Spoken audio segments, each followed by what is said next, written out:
ስላለ ብቻ አይፈረድም።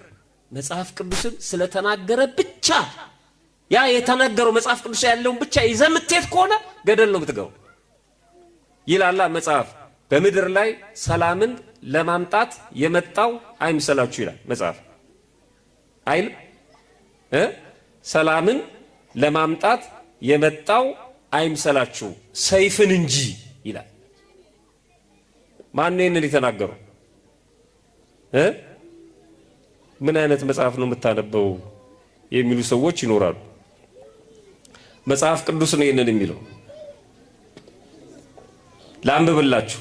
የማቴዎስ ወንጌል ምዕራፍ 10 ቁጥር 34 እየሰማችሁ ነው።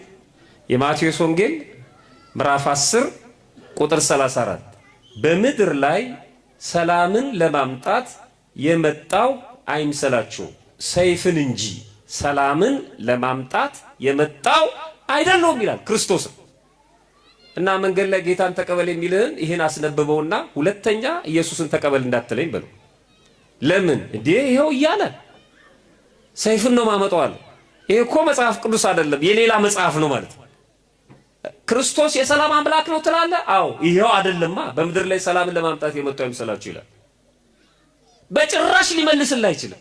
በፍጹም ጠይቁት። አይ ቆይ ይሄማ ይብራራል ይላል። ሌላውም ይብራራል ወዳጄ። አንቺ ሴት ካንቺ ጋር ምን አለኝ የሚለውም ይብራራል።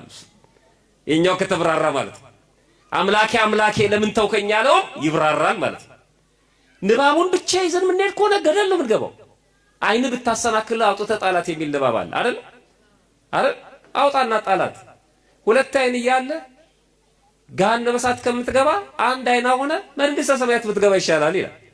አይኑ ያላሰናከለው ሰው አለ? በአይኑ መጥፎ ነገር ያላየ ሰው አለ? እና ምን ትጠብቃላችሁ? ለምን አታውጡት?